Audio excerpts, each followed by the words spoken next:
First, we have sent our letter. I know you guys, there's been lots of letters about the opposition to the offshore drilling, and from Senator Scott, Senator Moody, the Congressman Petronas, the whole Florida delegation.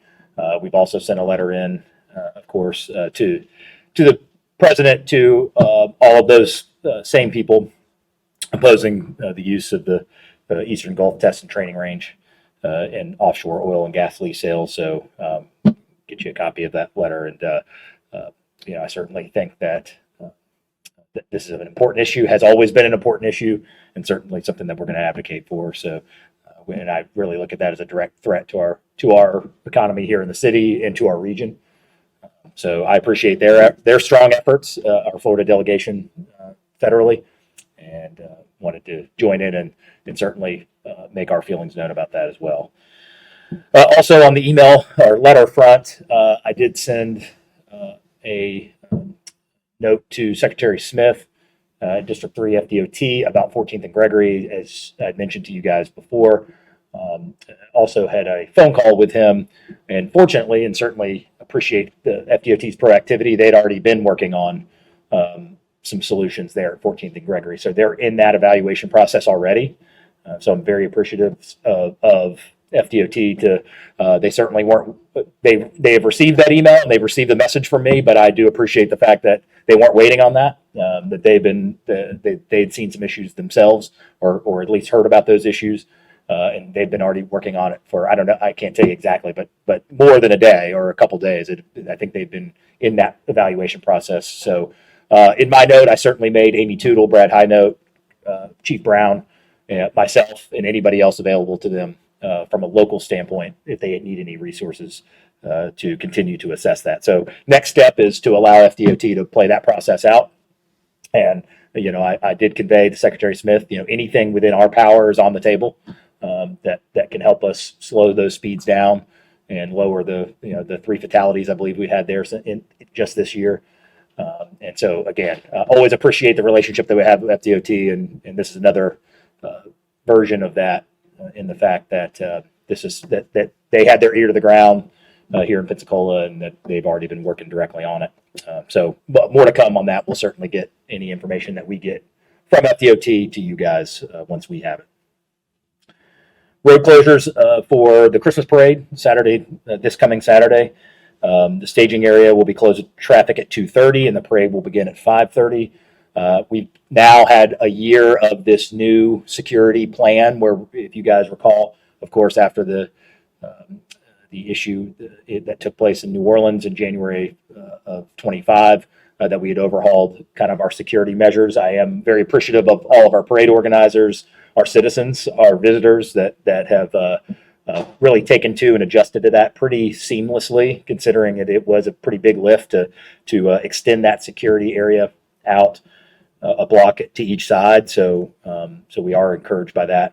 Parade will begin at 5:30.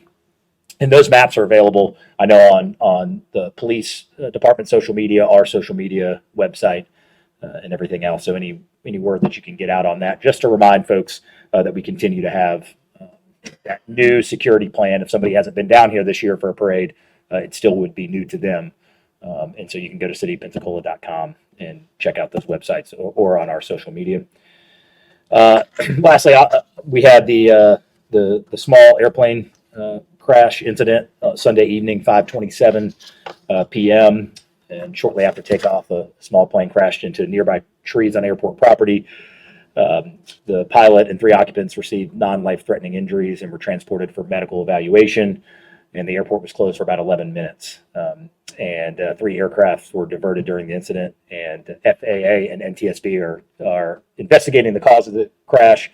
I do want to applaud our airport staff, police department, all of the first responders there did an amazing job being on site and getting that taken care of as optimally as you possibly can, and to minimize the inconvenience of a very busy airport during a very busy time of year. So kudos to them. And we do have Roy Remington here from the airport to answer any technical questions that you may have on that particular incident if I wasn't able to cover them for you. That is all the updates I've got for you, and I'm happy to take any questions you have. Morning. The oak tree in Belvedere Park got a bunch of limbs were cut off, but now was this approved by the city or Exclusivity? Yeah, it was absolutely not approved by the city. And so I think, well, I know we are handling this internally. We're aware that that there was a contractor that the city uses that made a decision without the authority of the city. So we certainly are aware of that. We've made that contractor aware of that, and we are working on how that will be rectified, be it through fines or otherwise. So don't have exact details for you on that, but we have calculated to the inch the amount of limb that would come down the same way that you would calculate that if a citizen were to have had that take place. So more to come on where that ends up, but that unequivocally was not signed off on or authorized by the city. Do you think they'll be cited like the front? Possible, likely, I would say. Buckcaps, ASM Global is deal with Mhm. to update him on results of his current study.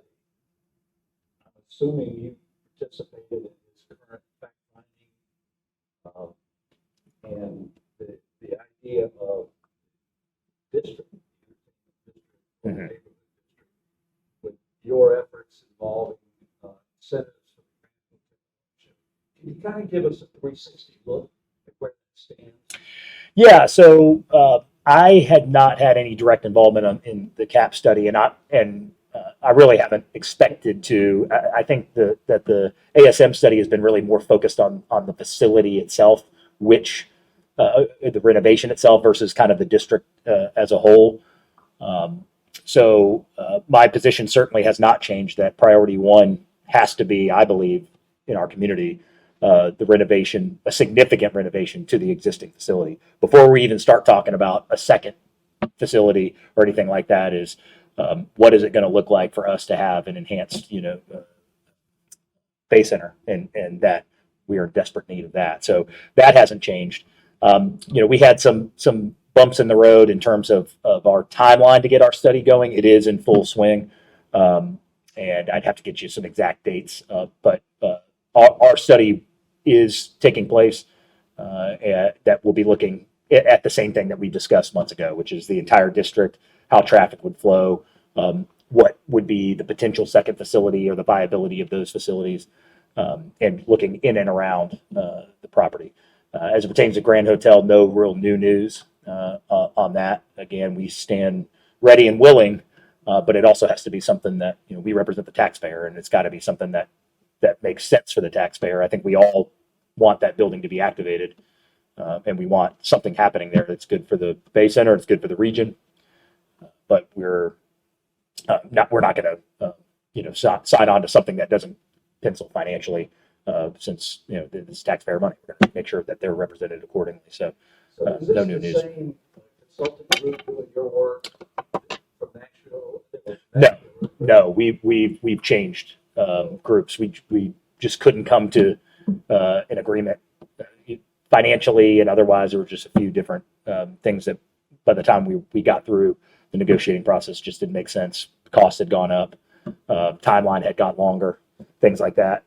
So we moved in to another group. So Who's the group that I'll have to get Erica to give you. It's a group we work with already, and we've notified the county of this. And everybody involved that they're aware of this change. So certainly would love to have worked with both. Are well qualified, but it's just a matter of we said something was going to get done in time. We weren't going to drag it out any longer, and we certainly do not want to be the reason that we're paralyzing any type of progress. That's priority one for us. Is we want the study done, but we want it done in a financially responsible fashion and a timely fashion. And so that's the need for the change, not because the original group couldn't have done it or didn't have the skill set to do it. It was just it was cost and time that made us pivot. What do you ask of your group to assess? I mean, what are the margin? Well, the marching orders are the same from what you've heard before, which is remember, our concern was that we would only be looking at the buildings, not the district. And meaning we would look at the study that you've referenced already that Mr. Capps is working on or is going to present on was focused solely on the existing facility and potential of other facilities located on site. It was not going to talk about potential parking offsite, potential economic development offsite.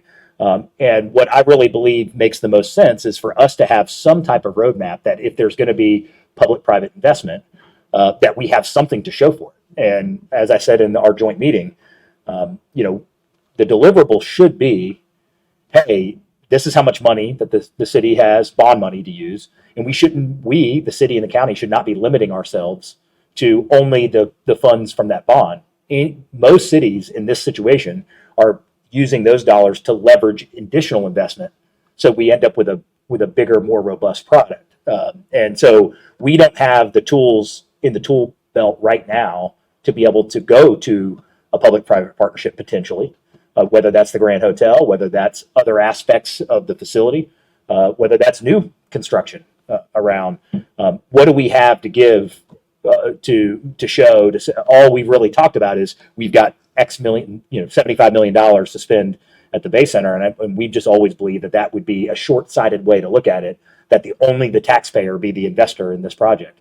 Why not leverage those $75 million to be able to get better things, better parking infrastructure? I mean, I suspect, and I always point to that one, I suspect that if anything is built in the parking lot east, parking is going to have to be replaced. Where is that going to go? And we all know, we've all talked about it in many other projects, the expense of a parking structure is massive.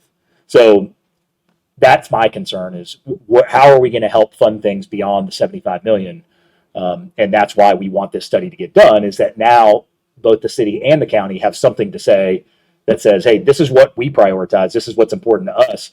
And we in essence have a deliverable to go to the private market if we so choose to do that.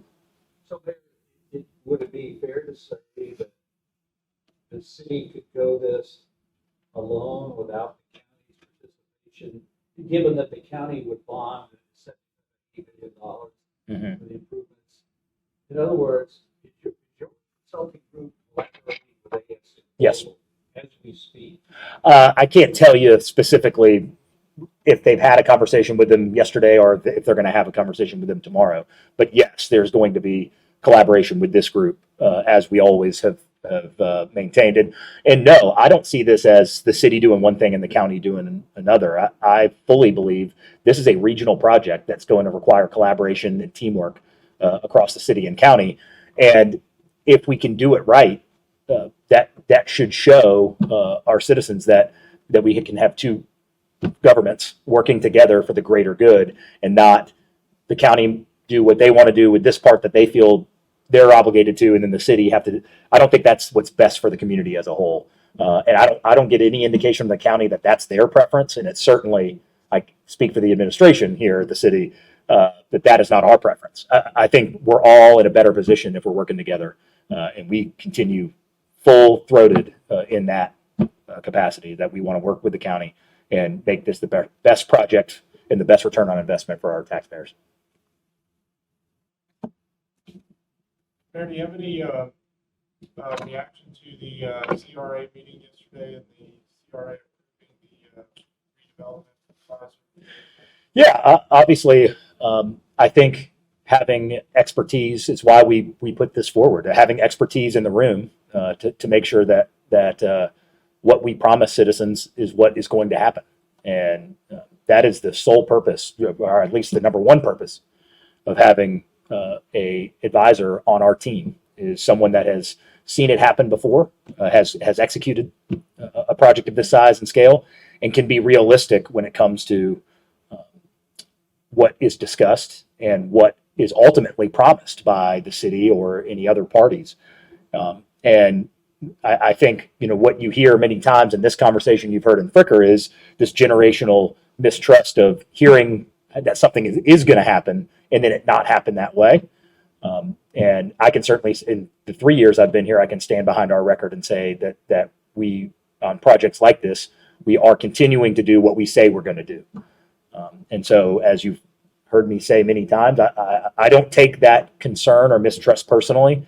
I understand it. I understand where that comes from. But that being said, we have no other mission other than to do what we say we're going to do. And for us to have an advisor of this skill set on board, I think that will allow us to do what we say we're going to do, which means we're going to have meetings as a community. I mentioned to Councilman Wiggins that certainly he can have as large a role as he would like, because this is a complex issue. So it's easy to say, well, let's make sure this doesn't happen and this doesn't happen. The harder decisions is making sure what does happen and making sure that those things get executed and that we do what we say we're going to do. So Councilman Wiggins has been, he was the first meeting I had the first 8 hours after the vote with Commissioner May. So when I say we've met since day one, that is exactly what's taken place. Was at our meeting with the faith leadership in the Black community that we had a meeting with that was great and very productive. Mentioned that same thing. And so I'm looking forward to working with Councilman Wiggins, Commissioner May, and anybody else that has the same vision we do, which is that we want what's best for the community. I'm happy to see what the community comes up with, and that the fact that we do have someone that can say, well, this may make sense, this may not make sense. I think having someone with that expertise to bring perspective to a project like this is vitally important. So I'm certainly pleased with that. I'm looking forward to the conversation. And I'm really excited for it because I come into it with a complete open mind about what happens here. I have it doesn't have to be one thing or the other. That's not why I'm doing it. But I'm not leaving an abandoned building or buildings in our neighborhood for a generation on my watch. That is what was my number one concern. What happens after that, the community gets to decide, and that's not something I'm going to decide. So I'm looking forward to that process, hearing what the community has to say, and to get that going. Mayor, what's your response to food not bombs refusing a permit? Do you see the council taking it? Or not? Yeah. So first of all, what I'd say is what I've said since December is, I'm absolutely open to any conversation about park hours, about ordinance changes. I don't know how in the wash it's come up that I'm somehow against that or that I'm standing in the door of any of those changes. As a matter of fact, every time I've spoken about this, I've said, yeah, this is kind of a unique situation. Is it a park? Is it not? Is it just the hours changing or not? I've consulted with our city attorney. I'm certainly on board with some potential changes, whether that be hours. It is complex because there's enforcement that needs to happen. There is safety that concerns that need to be addressed, and so it's a multi-pronged conversation. We have our police department, we have our city attorney's office, and we have the council, who's actually the one in charge of ordinances. So I'm the one that I can propose a change, and certainly we've done that. But at the end of the day, that rests with the council. I know they're conferring with the city attorney's office. I think that's great. I'm absolutely open on coming up with an amicable solution, and from the early indications I've received, I think we can. So, but I would certainly refute any idea that I've decided this. By the way, I think we were trying to look at. I know it was reported that there's other parks that have different closing times.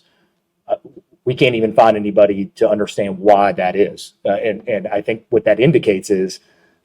There might have been something that happened 25 years ago at a park, or there was a concert or something like that. There's not this is that type of ordinance that there might have been a change 20 years ago and then 15 years ago and 10 years ago. There's no rhyme or reason for there to be any later park hours that we're aware of. And certainly that's not something that we have changed. The current ordinance as it sits has been untouched since I've been here. So, and I believe, I think there was a big change in 1987, I believe. And as a matter of fact, I believe a council member has brought this up. In the ordinance, it says that the park director has the discretion of changing park hours. Well, the reason it says that is because that's left over before we were even in this form of government. So in 2010, when we moved to strong mayor, that probably would have made a natural change to just say that that's at the mayor's discretion. The reason it was under the parks director's discretion, we believe, is because at that time the council was in charge. And so it made more sense for the park director to have that authority, not in this form of government. So just to give a symbol of really there's a lot of dust that has collected on this ordinance and a lot of changes that really don't have any rhyme or reason to them. Again, I don't mean to be a broken record, but I feel like I talk about these types of things all the time of trying to provide clarity. That's what we want. I'm sure that's what this organization wants. It's what our citizens want. Is we want public safety and we want the ability to keep people safe, and we want clarity about how rules work. So I can understand that, and I feel very optimistic that we can get ourselves to a solution. What's the status? I mean, who did the permit? Why did they not know there was a permit done? Now they've rejected it, so. Well, who did the permit? As I sit in front of you, I don't even know who did the permit. Obviously our staff received it. I believe it's under there was some legal review of whether it was public record or not. Certainly, no concern on my end for that to be public. But as I sit in front of you, yeah, sure. Well, in fact, yeah, I think you're too late. I think there's been many people that have asked for it. Yeah, well, because it's under a legal review, you'll have to talk to Grace. But ultimately, I suspect that if it's clear of public record, certainly you guys can have it. I'm more than happy for that to take place. So if they don't want the permit and the permit is granted, does that give them a halo to operate under now, even though they don't want the permit? What's the status of their protest? Yeah, I don't know. Well, obviously we've gotten some clarity this week. Initially, the conversation was around how important it was from a homeless services standpoint. Now we've kind of gotten into a discussion about the ability to protest without, the government's cooperation or whatever the case may be. So that clarity I think is actually helpful for both sides, because we're now I think we're singing from a little bit closer to the same sheet of music, that we understand what the priority is. We certainly want it to be come to an amicable solution. We when we received a permit, at the end of the day, we're just trying to keep people safe and have the rules on hand. Whatever theory is out there about who put it in and why, or whether they accept it or not, you'd have to talk to them about their feeling about that. But we want this to be able to take place. And again, I think I will reiterate, we feel very optimistic about being able to get to a solution on our side of things, be it a change in park hours or a change in park designation that we're working through right now. So can the police arrest them now for misdemeanor violation? You'd have to ask the police department. Yeah. I mean, you're the mayor. Right. I mean, So I can arrest people? What do you mean? no, well, you are the mayor. You Right. know the answer. Well, if the ordinance is as it sits right now, then the ordinance is as it sits right now. But under that argument, I mean, again, if you count, we have 94-ish parks that all have park hours, and we've had 30,000 plus nights, or whatever that math would be over the last year. We've had 2 incidents, over 2 years, and so when we talk about discussions of, well, this one thing happened, I don't think the most responsible thing to do is when we have one issue that we say. I think that's what happened with park hours before, is when I told you there's hours on these different parks that we don't even really know the rhyme or reason. I think it's a reaction to one thing happening. If we're going to come back with a modified solution, of which I feel very optimistic about, then I want to make sure that it makes sense for the long term, not that we're just going to move it by 30 minutes or something that ends up running us into another situation. So are they breaking the law now? But if they go Friday, are they breaking? it depends on the permit. I don't. So the permit is the thing that keeps them from breaking. Well, I don't. You'd have to look at the permit, and at this point, yeah. Okay. Well, yeah. Well, no, I'd love for you to have it, because eliminate conspiracy theories. I'm happy for you to have it. Mayor, you said you made a proposal, or you proposed something when you were talking minutes ago about the ordinance. You said we might propose something, but you didn't. Have you proposed to change the ordinance? No, I'm sorry. Let me make sure we're clear. I'm saying we have proposed ordinance changes before, is what I was saying. I believe, meaning what else? The ordinances are of the responsibility of the council at the end of the day. We can sponsor one, but so can the council members, right? Any council member can bring forward an ordinance change. The budget and ordinances are the responsibility ultimately of the council. So I know there's council members looking into this. So are we. We certainly want to work collaboratively. And back to what we said a couple weeks ago, and not trying to get ourselves into knee-jerk reactions, is there are a lot of things at play. There are legal issues, there's enforcement issues, that if we're going to come back with something, let's make sure that there's clarity on what is or isn't enforced. To the previous question's point. So let's make sure we all understand those things. And that's why it's not as simple as the park director changing hours to 30 minutes later and saying we've solved the problem. That's how we've done it. Clearly, that's how the city has done it in generations past. We would have just said, well, this is still a park. We'll move it by 15 minutes and then that'll solve the issue. Well, it may not. It might solve it today, but maybe not tomorrow. I certainly want our staff, our police department, our city attorney's office, and our council, ultimately responsible for ordinances, to make sure that what we do come forward with is something that makes sense for the long term.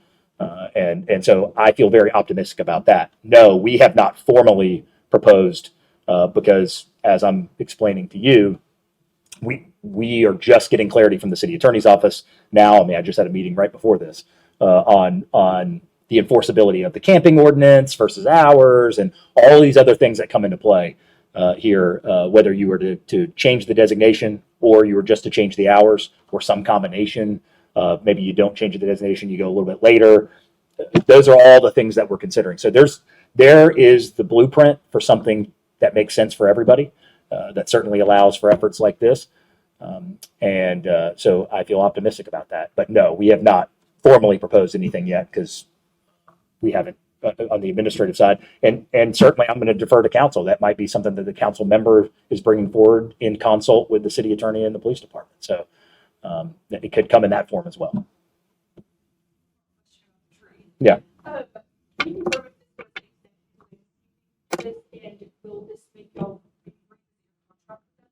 I can confirm it is, but it is, I can't, at this point, we're in the early assessment, phases of whether that would affect their contract. I think, we certainly need to hear from them and, there's a lot of other things to do, but, certainly disappointed in that taking place.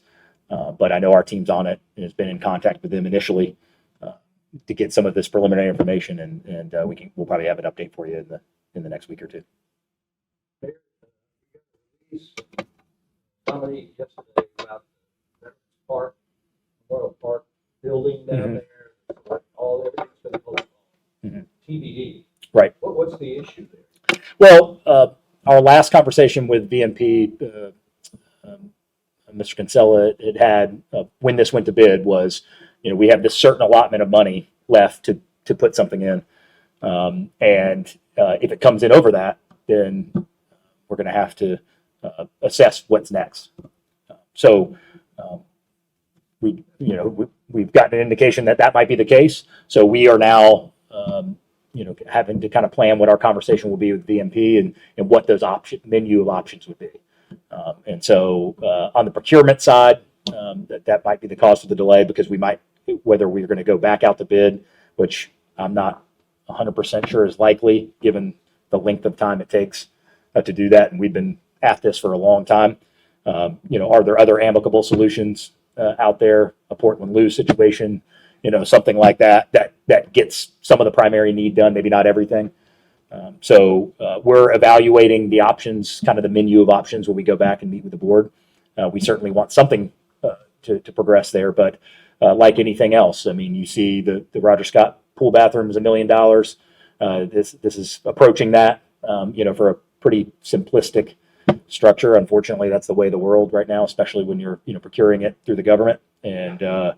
And so we are supportive and want something to happen there, a structure to happen, but we of course have to do it responsibly and make sure that it makes financial sense, given the dollars the limited dollars that we have for that specific project. What is the budget now for that project? Put you on the spot. Yeah. I mean, it was somewhere in the, you can't hold me to an exact number. It's somewhere in the $600,000 range for construction. and I don't know where we are in procurement, so I'm not trying to be evasive. The But scope project as it is. correct. I mean, it's been brought down. Yep. So Port Blues could be the next level of, Could be. I don't want it, that's speculative. What I want to do is meet with the board and say, here's the situation, here's the price. What was presented to them initially before this went to bid was, hey, we'll get it out to bid, and if there's a delta between that, and that's something that you want to take on from a fundraising perspective or something like that, we want to afford that opportunity to the board as well. They've been patient, been working with us, and certainly that conversation and communication has improved and had improved, in the last kind of 6-8 months. And so, we want to sit down with them and hear their thoughts and solutions and ideas as well. So obviously we would like to have seen the price not be, significantly more than what's allotted. But unfortunately we've got a lot of practice in that. And we'll see what we can come up with. So looking forward to meeting with them or our team meeting with them and go from there. Part of the projects being funded from the state, is there any timeline on those? There is a timeline, which I think is next summer. So that's another factor in just simply going back and rebidding. And if you guys recall from the budget conversations, our normal procurement process is 132 days. And that's because of state statutes. That's not because we don't have enough people to do it. That's what a normal procurement takes. And remember, for state dollars, that they have specific. You have to get 3 bids, things like that add additional bureaucracy to it. So that the 132 days doesn't even count any other federal or additional state requirements of procuring dollars like that. So it just becomes pretty laborious and pretty difficult. And that's why if it was as easy, of any of us in the private world would say, well, if the price came in too high, why don't we put it back out for bid? But that works off a very false presumption that we could get another price in 2 weeks. Yeah, the problem is that would have taken another 5 months under the guidelines that are required from us. And that's why we're trying to see if there's some other solution, be it trying to find a way to work with VMP to fund the delta or some scaled down or modified approach. I guess this project's been going on for several days. Your time as mayor. It has, yeah. You get a bathroom at that park. Yeah. I guess just philosophically, when people are frustrated how slow government is. When you look at a situation like this, what do you think about it? Yeah, no, I'd say I agree with them. That, matter of fact, one of the last couple of trips that we had to the White House was on public-private partnership and trying to actually enhance some of that to cut down on red tape. And I've shared that story with you before. One of my mayor colleagues in Columbia, South Carolina, had some funding, some HUD or CDBG funding, where to build houses with that funding was $329,000, and with their own funding was $169,000. So you get this grant money, except for the part where all of the grant requirements actually drive the cost up potentially more than the actual funding itself. So I'm not saying I could say precisely that's what's happened in this case.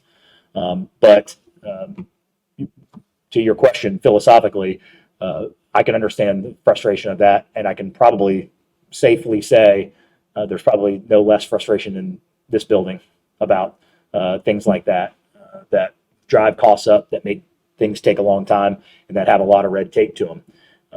I know that those rules are meant positively in spirit, meaning it's for the sake of transparency, for the sake of making sure that someone isn't just picking a contractor and giving them a bid. That's why those rules are in place. So I'm not discounting that, but the happy medium of that level, for that level to require a certain number of quotes, to have long, laborious environmental reviews on very small projects, things like that, that can affect your timeline very negatively and put us in situations like this where VMP has certainly done nothing wrong. I can definitely say, since I've been here, it did start before, that we have not taken any misstep to cause this cost to go up or for it to take as long as it has.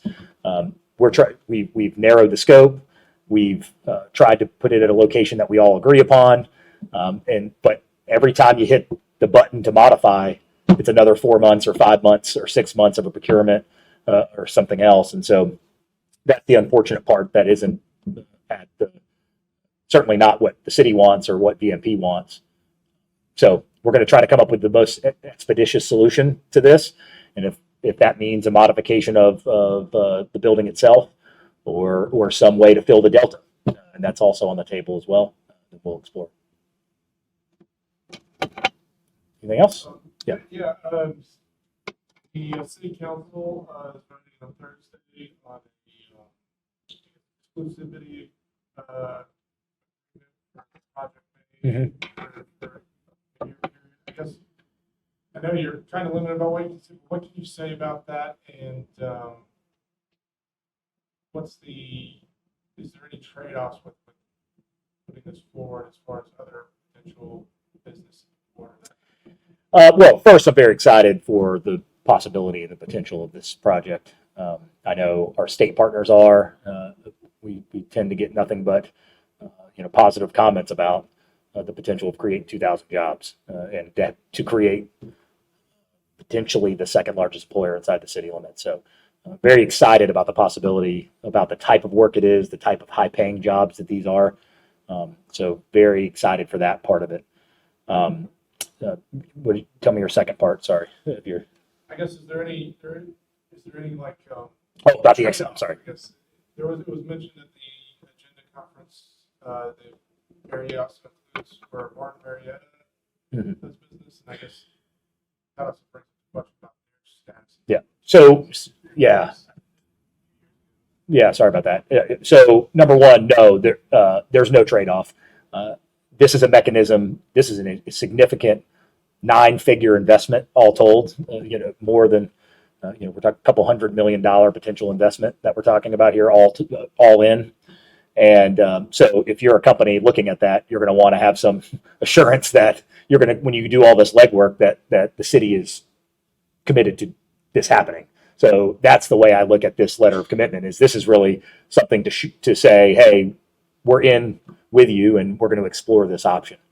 No different than the USL letter, right? Is to say, well, if we're going to spend time and resources and energy on looking at this market, then we want to make sure you're not going to just call another league 3 months from now. So it's really more born from that. So no concerns on our side. And then Martin Marietta, we gave them their notice several months ago. So they have a 1 year. They have a 1 year clause, 365-day notice. So I don't know. I can get you the exact math on when their departure is. I know there's been some conversations with our port with them on the exact day, or maybe extending that a few days or a few weeks or a couple weeks, something like that, to be able to get all their material out. Certainly, if there's not construction happening, which there won't be at that point, we would be. Our intent would be flexible with them to be able to allow that to happen. But yeah, it's been several months now since we've given them that notice to vacate. Anything else? All right. Thank you, guys.